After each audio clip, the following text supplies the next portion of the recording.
ಎಲ್ರಿಗೂ ನಮಸ್ಕಾರ. ನಾನು ಇವತ್ತು ತಗೊಂಡಿರೋ ಟಾಪಿಕ್ಕು ಎಕನಾಮಿಕಲ್ಲಿ ಬರುವಂತಹ ಪ್ರಮುಖ ರೇಖೆಗಳ ಬಗ್ಗೆ ಮಾಡ್ತೀನಿ. ಅಂದರೆ ಕರ್ವ್ಸು.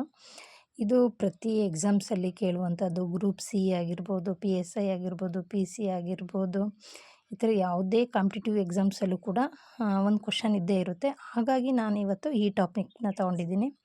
ಮೊದಲನೇದಾಗಿ ಡಿಮ್ಯಾಂಡ್ ಕರ್ವ್ ಬಗ್ಗೆ ಹೇಳಬೇಕು ಅಂತಂದರೆ, ಒಂದು ವಸ್ತುವಿನ ಬೆಲೆ ಹೆಚ್ಚಾದಾಗ ಆ ವಸ್ತುವನ್ನು ಕೊಂಡ್ಕೊಳ್ಳುವಂತಹ ಬೇಡಿಕೆ ಕೂಡ ಕಡಿಮೆ ಆಗುತ್ತೆ. ಅಂದರೆ ಇಲ್ಲಿ ವಸ್ತುಗೆ ಬೆಲೆನೇ ಹೆಚ್ಚಾದಾಗ ಕೊಂಡ್ಕೊಳ್ಳೋರ ಸಂಖ್ಯೆ ಕಡಿಮೆ ಆಗುತ್ತೆ. ಹಾಗಾಗಿ ಅದರ ಬೇಡಿಕೆ ಕಡಿಮೆ ಆಗುತ್ತೆ ಅನ್ನೋದನ್ನು ಇಲ್ಲಿ ತಿಳಿಸ್ಕೊಟ್ಟಿದ್ದಾರೆ. ಬೆಲೆ ಮತ್ತು ಬೇಡಿಕೆ ನಡುವೆ ವಿರುದ್ಧ ಸಂಬಂಧ ಇದೆ ಅಂತಲೇ ಹೇಳ್ಬೋದು. ನೆಕ್ಸ್ಟು ಕರ್ವ್ ಬಂದುಬಿಟ್ಟು ಸಪ್ಲೈ ಕರ್ವ್ ಅಂತ ಹೇಳ್ಬಿಟ್ಟು ಪೂರೈಕೆ ರೇಖೆ. ಈ ಪೂರೈಕೆ ರೇಖೆನಲ್ಲಿ ಏನಪ್ಪ ಅಂತಂದರೆ, ಒಂದು ವಸ್ತುವಿನ ಬೆಲೆ ಹೆಚ್ಚಾದಾಗ ಆ ವಸ್ತುವಿನ ಪೂರೈಕೆ ಪ್ರಮಾಣವೂ ಕೂಡ ಹೆಚ್ಚಾಗುತ್ತೆ ಅಂತ ಹೇಳ್ಬಿಟ್ಟು.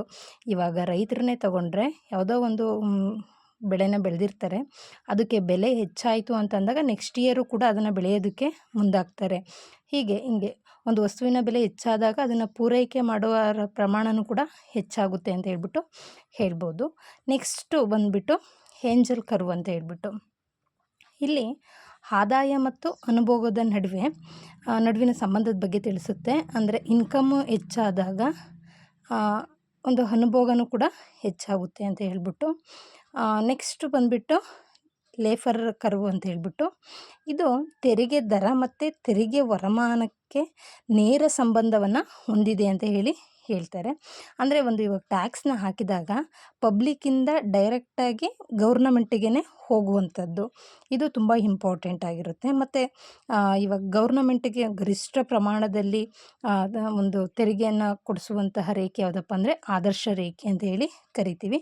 ನೆಕ್ಸ್ಟು ಬಂದುಬಿಟ್ಟು ಫಿಲಿಪ್ ರೇಖೆ ಅಂತ ಹೇಳ್ಬಿಟ್ಟು, ಇದು ನಿರುದ್ಯೋಗ ದರ ಮತ್ತು ಹಣದುಬ್ಬರದ ನಡುವಿನ ವಿಪರ್ಯದ ಬಗ್ಗೆ ತಿಳಿಸ್ಕೊಡುತ್ತೆ ಅಂತ ಹೇಳ್ತೀನಿ. ನೆಕ್ಸ್ಟ್ ಬಂದು ಓಕುನ್ಸ್ನ ನಿಯಮ ಅಂತ ಹೇಳ್ಬಿಟ್ಟು, ಇವಾಗ ಒಂದು ದೇಶದಲ್ಲಿ 1% ನಿರುದ್ಯೋಗ ಹೆಚ್ಚಾದರೆ GDP ಬೆಳವಣಿಗೆ ದರ ಕೂಡ 2% ಕಡಿಮೆ ಆಗುತ್ತೆ ಅಂತ ಹೇಳ್ಬಿಟ್ಟು. ನೋಡಿ, 1% ನಿರುದ್ಯೋಗ ಹೆಚ್ಚಾಯಿತು ಅಂತಂದರೆ ಇಡೀ ದೇಶದ ಆರ್ಥಿಕತೆಯ ಮೇಲೆ ಪರಿಣಾಮ ಬೀರುತ್ತೆ ಅಂತ ಹೇಳ್ಬಿಟ್ಟು. ಇಲ್ಲಿ GDP ಬೆಳವಣಿಗೆ ದರ 2% ಕಡಿಮೆ ಆಗುತ್ತೆ. ನೆಕ್ಸ್ಟು ಗ್ರೀಷ್ಮನ್ ನಿಯಮ ಅಂತ ಹೇಳ್ಬಿಟ್ಟು, ಈ ಗ್ರೀಷ್ಮನ್ ನಿಯಮ ಅಂದರೆ ಕೆಟ್ಟ ಹಣ ಒಳ್ಳೆಯ ಹಣನ ಇಲ್ಲವನ್ನಾಗಿಸುತ್ತೆ ಅಂತ ಹೇಳ್ಬಿಟ್ಟು ಹೇಳಿದ್ದಾರೆ. ಇನ್ನು ಕುಜ್ನೆಟ್ ಕರ್ವ್ ಅಂತ ಹೇಳ್ಬಿಟ್ಟು, ಕುಜ್ನೆಟ್ ಕರ್ವ್ ಏನು ಹೇಳುತ್ತೆ ಅಂತಂದರೆ, ಅಭಿವೃದ್ಧಿ ಹೆಚ್ಚಾದಂತೆ ಈ ಆದಾಯದ ಅಸಮಾನತೆಯೂ ಕೂಡ ಹೆಚ್ಚಾಗುತ್ತೆ ಅಂತ ಹೇಳ್ಬಿಟ್ಟು. ಅಭಿವೃದ್ಧಿ ಹೆಚ್ಚಾಗ್ತಾ ಹೋಗ್ತಾ ಇದ್ದಂಗೆ ಇನ್ಕಮ್ ಜಾಸ್ತಿ ಹೋಗ್ತಾ ಇರುತ್ತೆ. ಆವಾಗ ಆದಾಯದ ಅಸಮಾನತೆ ಕೂಡ ನಾವು ಕಾಮನ್ನಾಗೇ ನಾವು ನೋಡ್ಬೋದು. ಅಂದರೆ ಇಲ್ಲಿ ಬಡವ ಶ್ರೀಮಂತ ಅನ್ನುವಂತಹ ಡಿಫ್ರೆನ್ಸನ್ನು ನಾವು ನೋಡ್ತಾ ಹೋಗ್ತೀವಿ. ಇನ್ನು ನೆಕ್ಸ್ಟು ಕ್ಲೌಡಿಯಾ ಗೋಲ್ಡಿನ್ ಕರ್ವ್ ಅಂತ ಹೇಳ್ಬಿಟ್ಟು, ಇದು ಯು ಶೇಪ್ಡಲ್ಲಿ ಇರುವಂಥದ್ದು. ಇದು ಏನು ಹೇಳುತ್ತೆ ಅಂತಂದರೆ, ವುಮೆನ್ ಲೇಬರ್ ಮಾರ್ಕೆಟ್ ಬಗ್ಗೆ ನಮಗೆ ತಿಳಿಸುತ್ತೆ. ಇದು ಕೂಡ ತುಂಬ ಇಂಪಾರ್ಟೆಂಟು. ಇನ್ನು ವಿ ಶೇಪ್ಡ್ ಕರ್ವ್ ಅಂತ ಹೇಳ್ಬಿಟ್ಟು, ಇದು ಯಾವಾಗ ಭಾರತದಲ್ಲಿ ಸಂಭವಿಸ್ತಪ್ಪ ಅಂತಂದರೆ, ಭಾರತದಲ್ಲಿ ಕೋವಿಡ್ ಬಂದಂತಹ ಸಂದರ್ಭದಲ್ಲಿ ಭಾರತದಲ್ಲಿ ಈ ವಿ ಶೇಪ್ಡ್ ಕರ್ವನ್ನು ನಾವು ನೋಡ್ತೀವಿ. ಯಾಕೆ ಅಂತಂದರೆ, ಇಲ್ಲಿ ಸಡನ್ನಾಗಿ ಡೌನ್ ಆಗಿ ಮತ್ತು ಅದು ಇನ್ಕ್ರೀಸ್ ಆಗಿದ್ದಂಥದ್ದು. ಭಾರತದಲ್ಲಿ GDP ಕೋವಿಡ್ ಟೈಮಲ್ಲಿ ಫುಲ್ಲು ಡೌನ್ ಆಗಿ ಪುನಃ ಅದು ಏನಾಯಿತು, ಇನ್ಕ್ರೀಸ್ ಆಯಿತು ಅಂತ ಹೇಳ್ಬೋದು. ಇನ್ನು ನೆಕ್ಸ್ಟು ಈ ದಿನದ ವಿಶೇಷತೆನ ನಾನು ತಗೊಂಡ್ರೆ, ಡಿಸೆಂಬರ್ 25, ಇದನ್ನು ನಾವು ಉತ್ತಮ ಆಡಳಿತ ದಿವಸ ಅಂತ ಹೇಳ್ಬಿಟ್ಟು ಆಚರಣೆ ಮಾಡ್ತೀವಿ.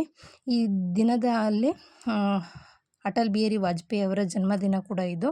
ಇವರು ಮಧ್ಯಪ್ರದೇಶದ ಗ್ವಾಲಿಯರ್ನಲ್ಲಿ 1924 ಡಿಸೆಂಬರ್ 25ರಂದು ಜನಿಸ್ತಾರೆ.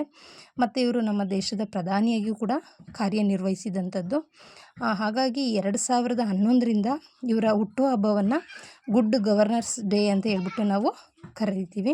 ಮತ್ತು ಇವರಿಗೆ 2015ರಲ್ಲಿ ಭಾರತ ರತ್ನ ಪ್ರಶಸ್ತಿಯನ್ನು ಕೂಡ ನೀಡಿ ಗೌರವಿಸಿರುವಂಥದ್ದು. ಮತ್ತು ಇವರು ವಿಶ್ವಸಂಸ್ಥೆಯ ಸಾಮಾನ್ಯ ಸಭೆಯಲ್ಲಿ ಹಿಂದಿಯಲ್ಲಿ ಭಾಷಣ ಮಾಡಿದಂತಹ ಮೊದಲಿಗ ಅಂತಲೇ ಕೂಡ ನಾವು ಕರಿತೀವಿ. ಹಾಗಾಗಿ ಡಿಸೆಂಬರ್ 25ನ್ನು ಉತ್ತಮ ಆಡಳಿತ ದಿವಸ ಅಂತ ಕರಿತೀವಿ. ನಾನಿವಾಗ ಏನು ಇಷ್ಟು ಕರ್ವ್ಸ್ ಬಗ್ಗೆ ಮಾಡಿದ್ನೋ ರೇಖೆಗಳು ಎಕನಾಮಿಕಲಿ ಬರುವಂಥದ್ದು, ಇದು ಗ್ರೂಪ್ ಸಿ ಆಗಿರ್ಬೋದು ಅಥವಾ PSI ಎಲ್ಲ ಕಾಂಪಿಟೇಟಿವ್ ಎಕ್ಸಾಮ್ಸಲ್ಲೂ ಕೂಡ ಕ್ವಷನ್ನು ತೆಗೆಯುವಂಥದ್ದು. ಇದು ವಿತ್ ಡಯಾಗ್ರಾಮಲ್ಲೇ ಹೇಳಬೇಕಿತ್ತು, ಆದರೆ ನಾನು ಈ ಥರ ಶಾರ್ಟ್ ನೋಟ್ಸ್ ಮಾಡ್ಕೊಂಡು ನಿಮಗೆ ತಿಳಿಸ್ಕೊಡ್ತಾ ಇದ್ದೀನಿ. ಇದು ಕೂಡ ಅಂದರೆ ಇವಾಗ ಡೈರೆಕ್ಟಾಗಿ ಕ್ವಷನ್ ಕೇಳ್ಬೋದು. ಕುಜ್ನೆಟ್ ಕರ್ವು ಇವಾಗ ಯಾವುದ್ರ ಬಗ್ಗೆ ಹೇಳುತ್ತೆ ಅಂತ ಹೇಳ್ಬಿಟ್ಟು, ಅಭಿವೃದ್ಧಿ ಹೆಚ್ಚಾದಂತೆ ಆದಾಯದ ಅಸಮಾನತೆಯೂ ಕೂಡ ಹೆಚ್ಚಾಗುತ್ತೆ ಅಂತ ಹೇಳ್ಬಿಟ್ಟು, ಈ ಥರ ಏನು ಬೇಕಾದರೂ ಕೇಳ್ಬೋದು. ಅಥವಾ 1% ನಿರುದ್ಯೋಗ ಹೆಚ್ಚಾದಾಗ GDP ಬೆಳವಣಿಗೆ 2% ಕಡಿಮೆ ಆಗುತ್ತೆ ಅಂತ ಹೇಳಿದ್ದು ಯಾವ ನಿಯಮ ಅಂತ ಹೇಳ್ಬಿಟ್ಟು ಕೇಳ್ತಾರೆ. ಹಾಗಾಗಿ ನಾನು ಅದನ್ನು ಡಯಾಗ್ರಾಮಲ್ಲಿ ಹಾಕಿ ತೋರಿಸೋದಕ್ಕಿಂತ ಅದನ್ನು ನಾನು ಒಂದು ಲೈನಲ್ಲಿ ನಾನು ಈಸಿಯಾಗಿ ನೋಡ್ಕೊಂಡು ಹೋಗೋದನ್ನು ತಿಳಿಸ್ತಾ ಇದ್ದೀನಿ. ಇದು ಎಲ್ಲ ಎಕ್ಸಾಮ್ಸ್ಗೂ ಕೂಡ ಹೆಲ್ಪ್ ಆಗುತ್ತೆ. Thank you.